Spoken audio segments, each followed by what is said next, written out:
Hello students, आप लोग देख रहे हैं ई क्लासेस बाय मनीष सर और मैं हूं मनीष शंकर तिवारी। हम लोग पढ़ रहे हैं प्रजातंत्र के समक्ष प्रमुख चुनौतियां। प्रजातंत्र का मतलब तो आप लोग जानते ही हैं, मतलब वह शासन व्यवस्था जो जनता के लिए जवाबदेह होती है। इसमें एक तरह से शासक जो है वह जनता ही होती है। तो ऐसी शासन व्यवस्था में जनता के सामने ऐसी कौन सी चुनौतियाँ आ जाती हैं कि वह शासन करने में असुविधा महसूस करती है और एक तरह से प्रजातांत्रिक कार्यप्रणाली के समक्ष बाधाएं पैदा हो जाती हैं। इन्हीं को हम पढ़ रहे हैं। हमने जनसंख्या को देखा, बेरोजगारी के बारे में देखा और सांप्रदायिकता को समझा। आज हम देख रहे हैं आतंकवाद, मादक पदार्थों का सेवन और इसके अलावा गरीबी, बेरोजगारी, जातीयता, क्षेत्रीयता, भाषाई उन्माद, इन चीज़ों के बारे में थोड़ा थोड़ा जानने की कोशिश करेंगे और ये भी देखेंगे कि इनसे कैसे निपटा जावे। चलिए हम आरंभ करते हैं।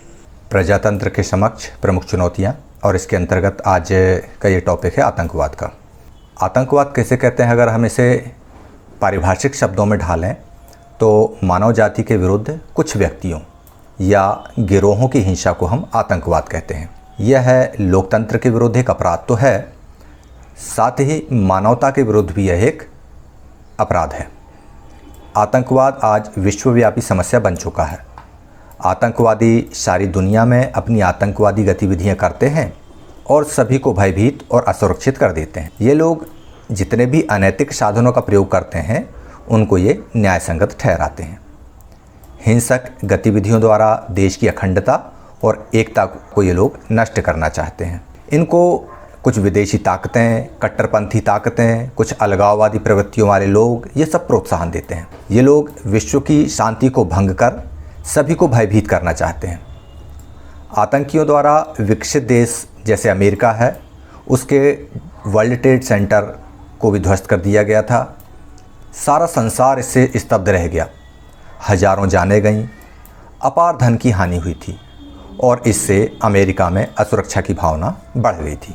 आतंकवादियों द्वारा अक्सर बम विस्फोट जैसे कार्य किए जाते हैं तथा राज्य और समाज को बांटने का कार्य किया जाता है। समाज में जितनी अराजकता होगी, भय की स्थिति होगी, आतंकवादी के लिए ये मुफीद स्थिति कहलाती है। भारत में आतंकवाद हमको 3 रूपों में दिखाई देता है: सांप्रदायिक आतंकवाद, नक्सली आतंकवाद और जातीय आतंकवाद। ये तीनों आतंकवाद को हम अलग अलग अगर समझें तो सबसे पहले हम देखते हैं सांप्रदायिक आतंकवाद क्या है। सांप्रदायिक आतंकवाद जो है वह जम्मू कश्मीर में चल रहा है और जम्मू कश्मीर में चल रहा है यह आतंकवाद सबसे अच्छा उदाहरण है सांप्रदायिक आतंकवाद का। क्यों? क्योंकि कश्मीर घाटी में धर्म के नाम पर हत्या, अपहरण, लूटपाट ये सारी चीज़ें की जा रही हैं और कश्मीर की शांति व्यवस्था को भंग करना इस सांप्रदायिक आतंकवाद का प्रमुख उद्देश्य है। सांप्रदायिक आतंकवाद के लिए जो मदद आती है वह सीमा पार से आती है। आतंकवादी भी सीमा पार से आते हैं और ये धर्म के नाम पर आतंक फैलाते हैं। ये लोग करते क्या है, एक वर्ग विशेष की संपत्ति को लूट लेते हैं और उनको घर छोड़ने के लिए मजबूर कर देते हैं। कश्मीर में इनकी आतंकी गतिविधियां निरंतर चल रही हैं। इनके कारण ही भारत और पाकिस्तान के बीच में 3 युद्ध अब तक हो चुके हैं। इसके बाद हम बात करते हैं नक्सली आतंकवाद की। तो आपको बता दें कि भारत में नक्सलियों की गतिविधियां शांति और व्यवस्था को बहुत ज़्यादा डिस्टर्ब कर रही हैं।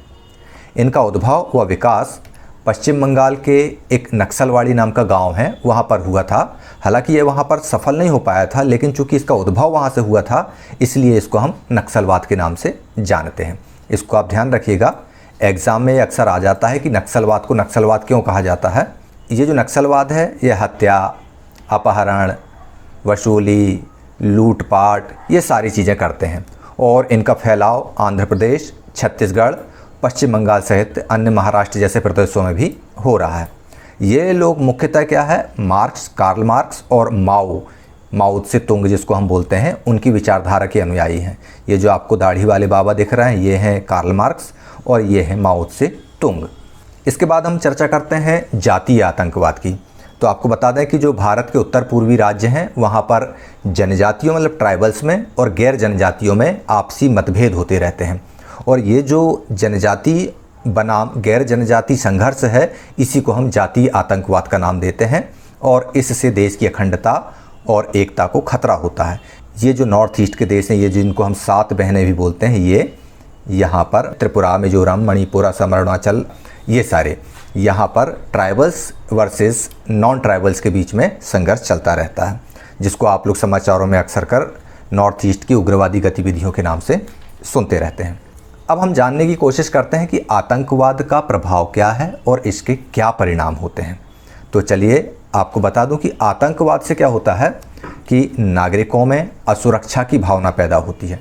डेफिनेटली जब आतंकवाद की स्थिति बनेगी तो नागरिकों को अपने जान की सुरक्षा के लिए बहुत ही ज़्यादा चिंतित होना पड़ता है और उनके अंदर निरंतर असुरक्षा की भावना रहती है कि पता नहीं हमारे साथ कब क्या दुर्घटना या घटना घट जाए। आर्थिक विकास के मार्ग में बाधा आती है। जिस गति से विकास कार्य करने होते हैं, हमको वो सारी चीज़ें छोड़कर बचाव कार्य करने में लग जाते हैं और इससे क्या होता है, शासन की योजनाएं प्रभावित होती हैं।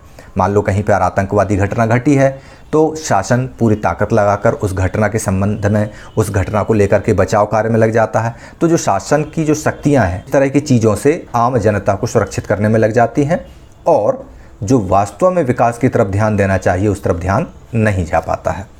अगला प्रभाव है जनधन की बहुत हानि होती है, निरपराध लोग मारे जाते हैं, सरकारी और निजी संपत्तियों को नुकसान पहुंचता है। इसमें कुछ बहुत ज़्यादा समझने वाली बात तो है नहीं है कि जनधन की हानि होती है मतलब बहुत ज़्यादा तोड़फोड़ हो जाती, संपत्तियों का नुकसान हो जाता है। जिनका कोई अपराध नहीं बेचारे, ऐसे लोग भी इन घटनाओं में मारे जाते हैं।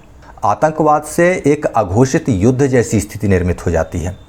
कुछ देश तो आतंकवाद को कूटनीतिक साधन के रूप में प्रयोग करते हैं। वे हमेशा ये प्रयास में लगे रहते हैं कि उनके पड़ोस में आतंकवादी घटनाएं होती रहें ताकि वह उनका पड़ोस अस्थिर हो जाए और उनको इससे आंतरिक खुशी मिलती है, जैसे हमारे देश के पड़ोसी।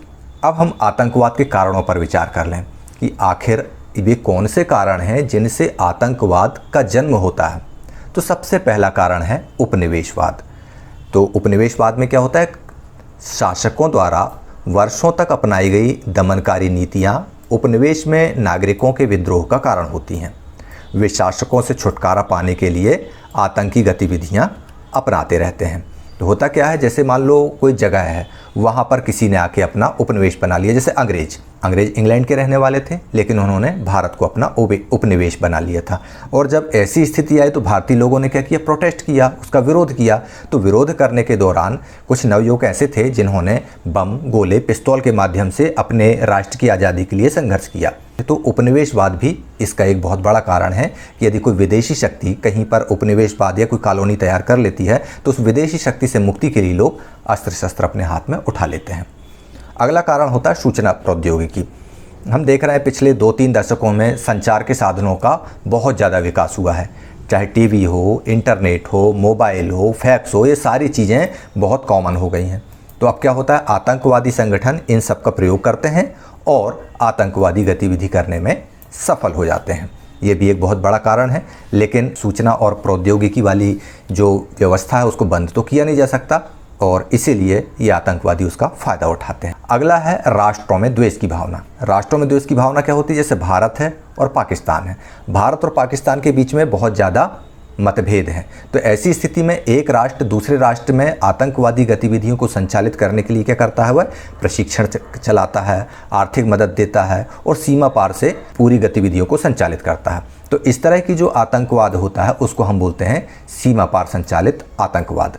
भारत इससे बहुत ज़्यादा प्रभावित है क्योंकि भारत के पड़ोसी राष्ट्र में बहुत सारे आतंकवादी शिविर हैं, वहाँ प्रशिक्षण के काम भी चल रहे हैं। अभी कुछ दिनों पहले आप लोगों ने एक सर्जिकल स्ट्राइक के बारे में सुना होगा कि सर्जिकल स्ट्राइक करके उन शिविरों को मिटाने का प्रयास भारत सरकार ने किया था।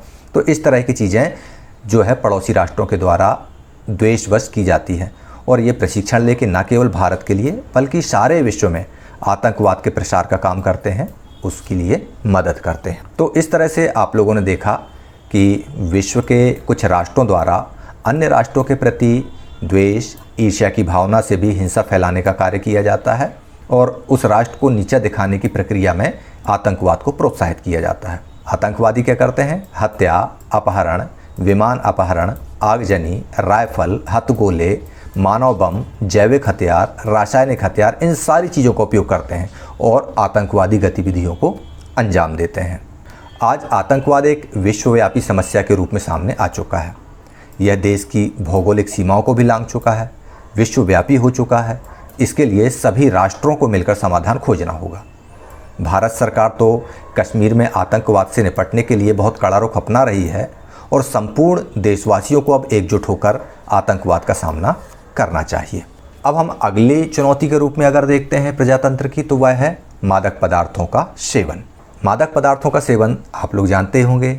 अक्सर कर हम लोग स्कूलों में जब बच्चों के जेब, थैले, बस्ते चेक करते हैं तो उसमें राशि निकल आती है या कोई तंबाकू निकल आती है, गुटखा। कुछ बच्चे बचपन से बीड़ी पीने की आदत डाल लेते हैं। तो ये सारी चीज़ें मादक पदार्थों के अंतर्गत आते हैं। तो यदि हम मादक पदार्थों की परिभाषा देखें तो ऐसे पदार्थ जिनके सेवन से मस्तिष्क शिथिल हो जाए और रक्त का संचार तेज हो जाए, उत्तेजना बहुत ज़्यादा बढ़ जाती है और क्षणिक आनंद की अनुभूति होती है, वे पदार्थ कहलाते हैं मादक पदार्थ।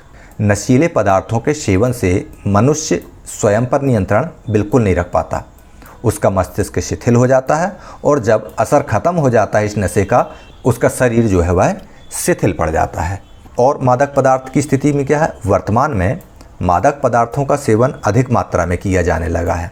यह बहुत ज़्यादा चिंता का विषय है।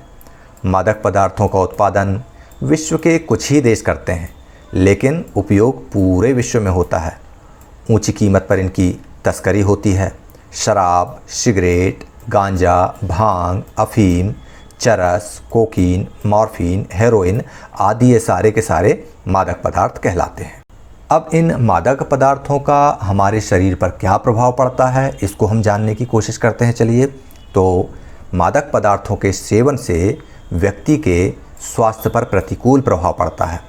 इससे शरीर धीरे धीरे शिथिल होने लगता है और शरीर में अनेक रोग घेर लेते हैं। जैसे कई बार हमने सुना है कि शराब पीने वालों के लीवर खराब हो जाते हैं और अंततोगत्वा उनकी मृत्यु हो जाती है। किसी भी व्यक्ति की शारीरिक और मानसिक कार्यक्षमता घट जाती है और ज़्यादा देर तक काम करने की शक्ति उनमें नहीं रह जाती है। जब तक वे नशा ना करें तब तक वे कोई भी काम नहीं कर पाते हैं और लगातार नशा करने से फिर उनका स्वास्थ्य खराब होता है और अंततः उनकी मृत्यु हो जाती है। इसके अलावा और प्रभाव अगर हम देखें तो आर्थिक स्थिति खराब हो जाती है। डेफिनेटली शराब पिएंगे तो पैसा खर्च होगा और परिवार पे जो पैसा खर्च करता है आदमी, वह पैसा कहाँ चला जाता है, नशे की भेंट चढ़ जाता है। हम लोग अक्सर घरों में सुनते हैं कि फलाने के जो पिताजी हैं वो जो मजदूरी में जितना भी पैसा मिलता है उसकी शराब पी जाते हैं। या फिर कई बार ये सुनते हैं कि फलाना कर्मचारी है या फलाना व्यक्ति है जो कि सारे वेतन से शराब पी जाता है और घर में अपने बच्चों को पैसा भी नहीं देता है। इससे क्या होता है, घरेलू झगड़े बढ़ जाते हैं। पारिवारिक कलह बढ़ने से बच्चों का भी विकास प्रभावित हो जाता है। वो अच्छी पढ़ाई लिखाई नहीं कर पाते, पेरेंट्स का प्रेशर उनके ऊपर नहीं हो पाता है, इससे वे उच्छृंखल भी हो जाते हैं। सामाजिक स्थिति कमज़ोर हो जाती है, समाज की प्रतिष्ठा पर भी असर पड़ता है। नशेड़ी लोगों को समाज कभी अच्छी दृष्टि से नहीं देखता। दरुआ, नशेड़ी और जाने क्या क्या बोल के उनका उपहास भी किया जाता है। और होता क्या है, इसको पूरे परिवार को सहन करना पड़ता है। समाज पर इसका बुरा प्रभाव पड़ता है और परिवार अपमानित होता है, बच्चों को नीचा देखना पड़ता है। इसके अलावा इन पदार्थों के सेवन से दुर्घटनाएं, झगड़े, व्यभिचार, चोरी, ये सारी घटनाएं बढ़ने लगती हैं। क्या होता है कि नशे की स्थिति में व्यक्ति का स्वयं पर नियंत्रण तो होता नहीं है और ऐसी स्थिति में यदि वह वाहन चलाएगा तो एक्सीडेंट होंगे, या फिर किसी ने कोई बात कह दी तो उसे झगड़ा करेगा। कई बार व्यभिचार की स्थिति अभी नशे की स्थिति में होती है। पैसे नहीं रहेंगे तो नशा करके चोरी चकारी करेगा वो। तो इस तरह की स्थितियाँ इन पदार्थों के सेवन से होती है और अल्टीमेटली इसका असर कहाँ होता है, समाज पर और देश पर। देश की, समाज की कानून और व्यवस्था गड़बड़ाती है और शांति भंग हो जाती है। मादक पदार्थों की तस्करी का धंधा बढ़ जाता है और इससे शासन को मुश्किलें होती हैं। जब लोग मादक पदार्थों का सेवन ज़्यादा करने लगते हैं तो होता क्या है कि इससे एक नया व्यापार डेवलप हो जाता है जो कहलाता है तस्करी का, और महंगे दामों पे ड्रग्स वगैरह बिकने लगती है। आप लोग आजकल टेलीविज़न चैनलों में सुन रहे होंगे, बम्बई में एक वर्ग विशेष में ड्रग्स के मामले को लेकर के जांच चल रही है। तो इस तरह की स्थितियां भी निर्मित हो जाती हैं। अच्छे अच्छे लोग भी उसमें बदनाम होने लगते हैं। अच्छा, मादक पदार्थों का सेवन करता क्यों है व्यक्ति? आप लोगों के दिमाग में आ रही होगी ये बात कि चलो ये कारण हैं, ये प्रभाव हैं, सारे हैं, लेकिन जो मादक पदार्थ हैं उनका सेवन करने का कोई तो कारण होगा। तो चलिए हम देखते हैं कि मादक पदार्थों के सेवन के प्रमुख कारण क्या होते हैं। क्या होता है कि नशे के बाद की पीड़ादायक स्थिति से छुटकारा पाने के लिए व्यक्ति बार बार नशा करता है। जब व्यक्ति किसी चीज़ को नशा कर लेता है और जब नशा उतरता है तो उसको बहुत पीड़ा होती है, उसके शरीर में परिवर्तन आते हैं, टॉक्सिन्स रिलीज़ नहीं होते हैं और बहुत सारी दिक्कतों का वह सामना करता है। ड्रग्स लेते रहने के कारण यह स्थिति और अधिक विकट हो जाती है। जैसे आप सिगरेट या शराब ले रहे हैं तो ठीक है, लेकिन यदि आपने ड्रग्स लेना शुरू कर दिया है, हेरोइन, कोकीन, अफीम, मार्फीम, तो इसमें क्या होता है, यदि आपने एक बार ले ली तो इसकी आपको लत पड़ती जाती है और अगर आपने इसको लेना बंद कर दिया तो आप पागलों की तरह हो जाते हैं, आपका शरीर शिथिल पड़ जाता है, आपका मन किसी काम में नहीं लगता और फिर दोबारा अपने आप को एक्टिवेट करने के लिए आपको मादक पदार्थों का सेवन करना मजबूरी हो जाती है। और जब लगातार मादक पदार्थों का सेवन करते हैं तो आपका शरीर खत्म होने लगता है, अंदर से खोखला होने लगता है, तरह तरह के रोग व्याधियाँ आने लगती हैं और धीरे धीरे व्यक्ति मृत्यु की तरफ बढ़ता चला जाता है। दूसरा कारण, मानसिक परेशानियों को दूर करने के लिए व्यक्ति शराब पीता है। जैसे बोलते हैं ना, टेंशन है पीते हैं गम भुलाने को वाला एक गाना सुना होगा कि मुझे पीने का शौक़ नहीं, पीता हूँ गम भुलाने को। तो ऐसी स्थिति भी आ जाती है कई बार कि आज जीवन में इतनी उलझनें हैं, उन उलझनों से व्यक्ति छुटकारा पाना चाहता है तो कई बार फ्रेंड बोलते हैं चल आज तेरे को एक गिलास पिलाऊंगा, तेरा सारा टेंशन दूर हो जाएगा। और दोस्तों की बातों में आके व्यक्ति शराब शुरू करता है और इसके बाद वह आदत लग जाती है उसको और जीवन में वह परेशान होने लगता है। और परेशानियाँ वही सारी आती हैं कि आपके पास आर्थिक संकट आने लगेगा, शारीरिक समस्याएं आने लगेगी, सामाजिक प्रतिष्ठा धूमिल होने लगेगी। इस तरह से कुल मिलाकर मादक पदार्थों का सेवन नुकसानदायक ही है, फ़ायदेमंद तो बिल्कुल नहीं है।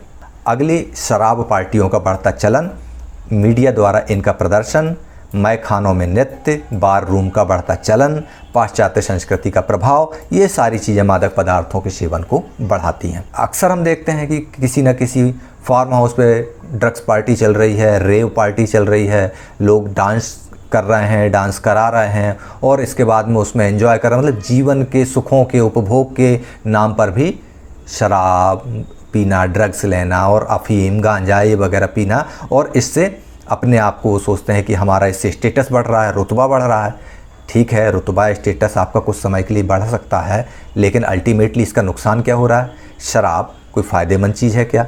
ड्रग्स कोई फ़ायदेमंद चीज़ है क्या? लेकिन अपने आप की तीरंदाजी बताने के लिए भी कई बार लोग इस तरह की लत के शिकार हो जाते हैं। कई बार क्या होता है कि अपने आप को उच्च वर्ग के लोगों के समकक्ष दिखाने के लिए, उनके संपर्क में आने के लिए कई बार बिजनेस पार्टियों का आयोजन होता है तो उसमें मादक पदार्थों का उपयोग होता है।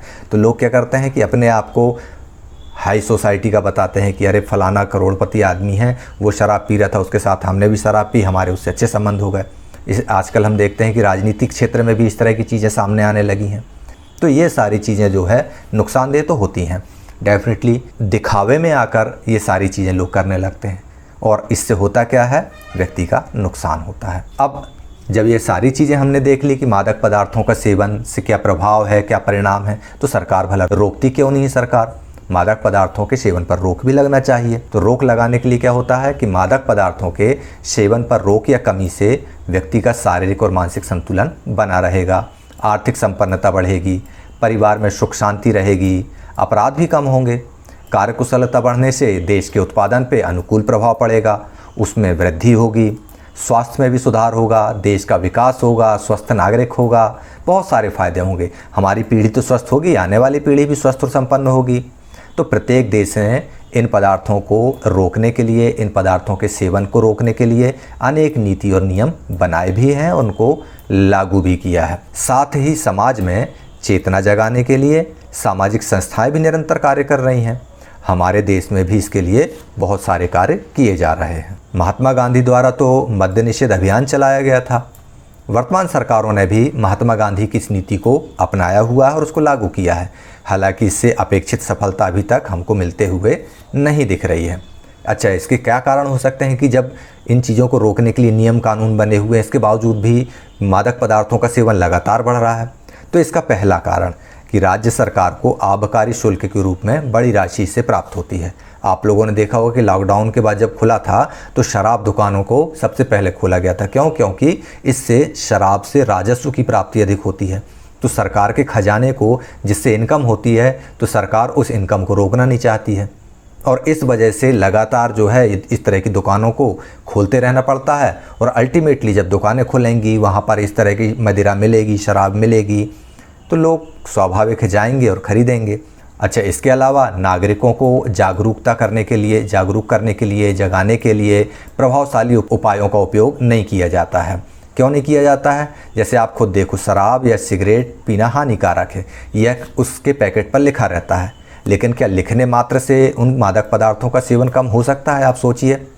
इसके लिए और अधिक प्रभावशाली उपाय किए जाना चाहिए और कोशिश ये करना चाहिए कि जो राजस्व या आबकारी शुल्क है की जगह पर इनकम के दूसरे सोर्स डेवलप करके और सरकार को इस पर पूरी तरह से प्रतिबंध लगा देना चाहिए। शराब के उपयोग को मीडिया द्वारा प्रदर्शित करने के कारण भी सरकारी और सामाजिक उपाय प्रभावकारी नहीं हो पाते। क्या होता है, फिल्मों में देखते हैं हम या पार्टियों में, सीरियल्स में शराब और सिगरेट वगैरह का यूज़ को बड़ा स्टेटस सिंबल के रूप में दिखाया जाता है। मीडिया में भी इस चीज़ को बड़ा ज़ोर शोर से दिखाया जाता है कि डॉन बैठे हुए हैं बड़ी सी कुर्सी पर और उस पर बैठ के सिगरेट के छल्ले उड़ रहे हैं धुएँ के, और शराब की जो गिलासेस हैं वो टकर आ रहे हैं। तो एक मन में एक भाव आते हैं कि यार ऐसे जीवन जिया जाए। तो क्या होता है, शराब वगैरह पीने के बाद मानसिक स्थिति असंतुलित हो जाती है और स्वयं को ये महसूस लगता है कि वी आर द डॉन। लेकिन ऐसा स्थिति होती नहीं है। तो इसीलिए सरकार को क्या करना चाहिए कि अधिक प्रभावी तरीक़ों का इस्तेमाल करके शराब के उपयोग को प्रतिबंधित करना चाहिए। मादक पदार्थों के सेवन से होने वाली हानियों को हमारी एजुकेशन से जोड़ दिया जाए ताकि भावी नागरिकों को इसके सेवन से बचाया जा सके। सरकार को इन पदार्थों की तस्करी रोकना चाहिए और अपराधियों को कड़ा से कड़ा दंड देना चाहिए। इन पदार्थों के बुरे प्रभाव से अवगत कराने के लिए समाज में चेतना जगाने की नितांत आवश्यकता है। हमको ये कोशिश करना चाहिए कि मादक पदार्थों के सेवन से जो नुकसान होते हैं उनको प्राइमरी एजुकेशन से ही जोड़ दो। शुरू से ही बच्चे को ये बताया जाए कि शराब के क्या नुकसान है, ड्रग्स के क्या नुकसान है। तो डेफिनेटली जब उसके बचपन से ये चीज़ दिमाग में आने लगेगी तो वह बड़ा होकर के इनकी तरफ तो आगे नहीं बढ़ेगा। तो इस तरह से आप लोगों ने आतंकवाद और मादक पदार्थों के सेवन के बारे में जाना और समझा। अब हम थोड़ा सा इसको और आगे बढ़ाते हैं इस चैप्टर को। इस चैप्टर में आगे जाकर हम देखते हैं कि प्रजातंत्र की सफलता में बाधक तत्व क्या क्या हैं। हमारी इस दुनिया में, इस ग्लोब में आज तक शासन करने की जितनी भी पद्धतियाँ हैं उन सारी पद्धतियों में सर्वश्रेष्ठ है प्रजातांत्रिक शासन व्यवस्था, जिसमें जनता अपने शासकों का चुनाव करती है। लेकिन इस व्यवस्था में भी धीरे धीरे करके समय के साथ खामियां आती जाती हैं। अच्छा, ये जो प्रजातांत्रिक व्यवस्था है यह राजनीतिक दलों के सहयोग के साथ आगे बढ़ती जाती है। यह बड़ा एक आदर्श स्वरूप है जो निर्धारित किया है हमारे संविधान के द्वारा। लेकिन समय जैसे जैसे बीतता है इस व्यवस्था में खामियां आती जाती हैं, इस व्यवस्था में गड़बड़ियाँ आती जाती हैं और यही गड़बड़ियाँ अंततः धीरे धीरे करके इस प्रजातंत्र को सफल बनाने में बाधक साबित होने लगती हैं। तो देखते हैं हम आज कि ये कौन कौन सी बाधाएं हैं जो सामने आती हैं। तो प्रजातंत्र की सफलता में बाधक तत्व अगर हम देखें तो पहली है गरीबी और बेरोजगारों की बढ़ती संख्या, दूसरा है जातीयता, क्षेत्रीयता और भाषाई समस्याएँ, तीसरा है निरक्षरता और चौथा सामाजिक कुरीतियाँ, पांचवा बिंदु है संचार साधनों की भूमिका। तो सबसे पहले हम बात करते हैं गरीबी और बेरोजगारों की बढ़ती संख्या पर। आपको बता दें कि हमारे जो देश की आबादी का लगभग 26% भाग गरीबी रेखा से नीचे रहता है। कितना? 26%।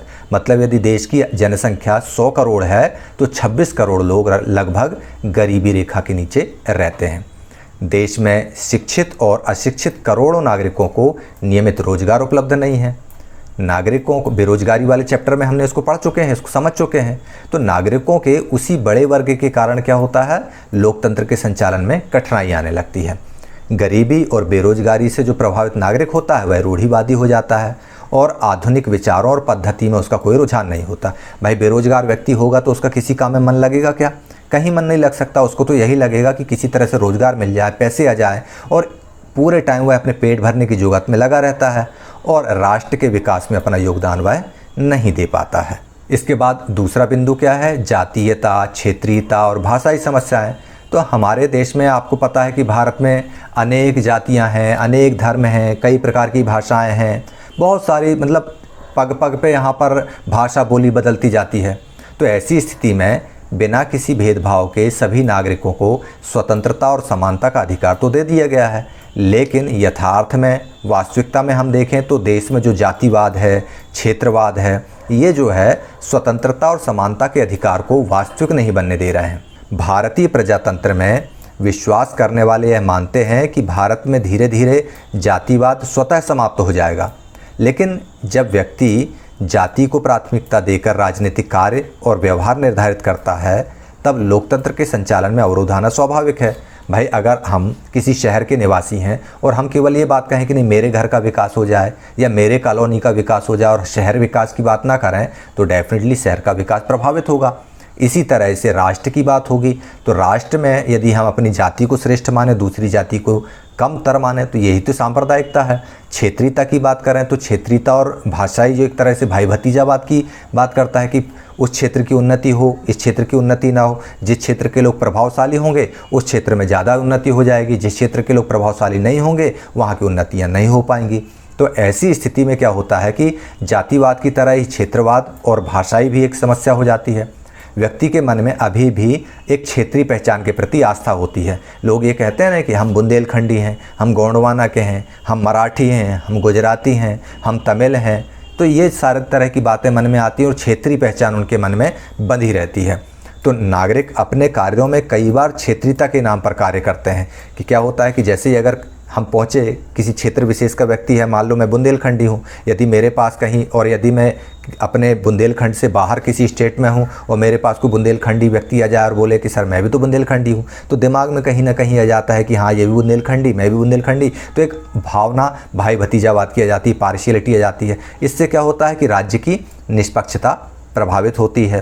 प्रत्येक क्षेत्र के निवासी अपने क्षेत्र का विकास करना चाहते हैं, ये तो कोई शंका की बात ही नहीं है। अंग्रेज़ों के समय भी यही होता था कि जो शासक थे रियासतों के, उन्होंने अपने क्षेत्रों में विकास कार्य करा लिए थे। वहाँ पे यातायात के साधन अच्छे डेवलप हो गए, शिक्षा की स्थिति अच्छी हो गई। लेकिन जब आज़ादी मिली तो कुछ क्षेत्र ऐसे रह गए थे जहाँ पर आर्थिक विकास नहीं हो पाया था, वे पिछड़ गए थे। तो अब आज़ादी के बाद ये क्षेत्र क्या करना चाहते हैं कि अपने क्षेत्र का विकास के लिए पूरी ताकत लगाते हैं, और क्षेत्रवाद की स्थिति यहाँ तक पहुँच जाती है कि पृथक से प्रांत की मांग करने लगते हैं। जैसे पृथक बुंदेलखंड, पृथक ब्रज प्रदेश, इस तरह की डिमांड की जाने लगती है। उसका कारण क्या है कि वो ये चाहते हैं कि अलग से शायद हमारा जिला या प्रदेश बन जाएगा तो उससे हमारा क्षेत्र विकास कर जाएगा। और होता क्या है, राष्ट्रीय हितों के ऊपर फिर क्षेत्रीय भाव प्रभावी हो जाते हैं और अल्टीमेटली इससे क्या होता है, प्रजातांत्रिक मूल्य कमज़ोर होते हैं। कभी कभी तो यह भी कहा जाता है कि एक क्षेत्र विशेष केवल उसी क्षेत्र के निवासियों के लिए होगा। मतलब एक जाति विशेष के लोग ये कहते हैं कि नहीं हमारी जाति के लोग ही इसी क्षेत्र में रहेंगे, कोई दूसरा नहीं रह सकता। तो ये विचार जो है ये अलोकतांत्रिक तो हैं ही, साथ में ये राष्ट्रीय एकता के खिलाफ भी ये बातें जाती हैं। इसके बाद मुख्य बिंदु निरक्षरता। प्रजातंत्र के समक्ष अगर सफलता की बात कर रहे हैं तो उसमें बहुत बड़ी बाधा होती है निरक्षरता। क्या है कि 2011 की जनगणना में अगर हम देखें तो भारत का साक्षरता प्रतिशत 73 है, और जिसमें महिलाओं का साक्षरता प्रतिशत कितना है, 64.6%। ये एग्ज़ाम में आता है, इसको ध्यान रखिएगा कि टोटल परसेंटेज, महिलाओं का परसेंटेज और पुरुषों का परसेंटेज, ये अक्सर एग्ज़ाम में पूछे जाते हैं। स्त्री पुरुषों में समान राजनीतिक अधिकार तो हैं, लेकिन शिक्षा की स्थिति में देखा जाए तो स्त्रियों की शिक्षा की परसेंटेज जो है वो कम है, और इसी कारण लोकतंत्र के क्रियान्वयन में बड़ी कठिनाई आती है। शिक्षा की कमी के कारण नागरिकों में राजनीतिक सक्रियता नहीं हो पाती, सहभागिता की कमी होती है, और राजनीतिक जागरूकता की जब कमी होगी तो लोकतांत्रिक व्यवस्था का क्रियान्वयन भी उतने अच्छे से नहीं हो पाएगा। तो इस तरह से निरक्षरता को दूर कर लिया जाए, साक्षर अगर देश होगा, शिक्षित अगर देश होगा, तो काफ़ी समस्याएं इसमें हल हो जाती हैं। अगला बिंदु है सामाजिक कुरीतियाँ। ये बहुत महत्वपूर्ण है कि भारतीय समाज जो है क्या है, अभी भी परंपरागत रूप से बटा हुआ है। यहाँ पर प्रजातंत्र की भावना के अनुकूल लोकमत की अभिव्यक्ति कम है। मतलब प्रजातंत्र की भावना में क्या है, प्रजातंत्र ये कहता है कि सभी लोग समान हैं, सभी लोग स्वतंत्र हैं, लेकिन जो जातीय भावना हमारे समाज में है उसके कारण से प्रजातंत्र की जो मूल भावना है वह प्रभावित होती है। संविधान की बातें कोई नहीं मानना चाहता है, सभी लोग ये चाहते हैं संविधान की जो लिखी हुई बातें हैं उनको नकारने की कोशिश की जाती है, और ये बातें समाज में रिफ्लेक्ट होती हैं। अभी भी हमारे समाज में अस्पृश्यता की भावना, महिलाओं के प्रति भेदभाव, जातीय दंभ, जातीय श्रेष्ठता के भाव, सामंती मानसिकता, सामाजिक कुरीतियाँ, अंधविश्वास आदि की भावना व्याप्त हैं। और ये सारी चीज़ें जो है लोकतंत्र को जीवन का हिस्सा बनने से रोकती हैं, बाधित करती हैं। ये सारी चीज़ें यदि सामाजिक कुरीतियाँ दूर हो जाएं, संवैधानिक रूप से वी आर इंडियंस की भावना दिमाग में आ जाए, मन में आ जाए, तो डेफिनेटली प्रजातंत्र सफल हो सकता है। एक और बात, संचार साधनों की भूमिका, ये बहुत बाधक तत्व कैसा है देखते हैं। प्रजातंत्र में संचार साधनों का माध्यम एक सशक्त संवाहक की भूमिका निभाता है। प्रजातंत्र में हम प्रेस को आधार स्तंभ के साथ साथ चौथा स्तंभ भी बोलते हैं। हम कार्यपालिका, न्यायपालिका और विधायिका के बाद चौथा स्तंभ प्रेस ही माना जाता है। लेकिन आज अगर हम देखें तो समाचार पत्र अर्थात प्रेस से ज़्यादा शक्तिशाली क्या हो गया है, टीवी और इंटरनेट। जनता की ये साधन जो है जनता की मनोदशा और शासन प्रशासन को प्रभावित करते हैं।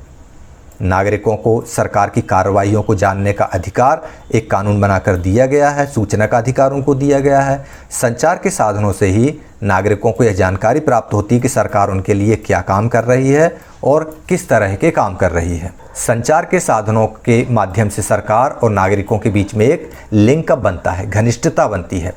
प्रजातंत्र में सरकार द्वारा जन कल्याण की अनेक योजनाएं और कार्यक्रम संचालित किए जाते हैं। इन सारी बातों की सूचनाएं किससे मिलती हैं? प्रेस से मिलती हैं। जनसंचार के साधनों से इनका प्रचार प्रसार होता है और एक व्यावसायिक आधार तैयार होता है। शासन और प्रशासन की सकारात्मक भूमिका के लिए इनके प्रति आकर्षण कम है, जबकि जनमत बनाना और जनमत की दिशा देने में ये साधन विशेष भूमिका निभाते हैं।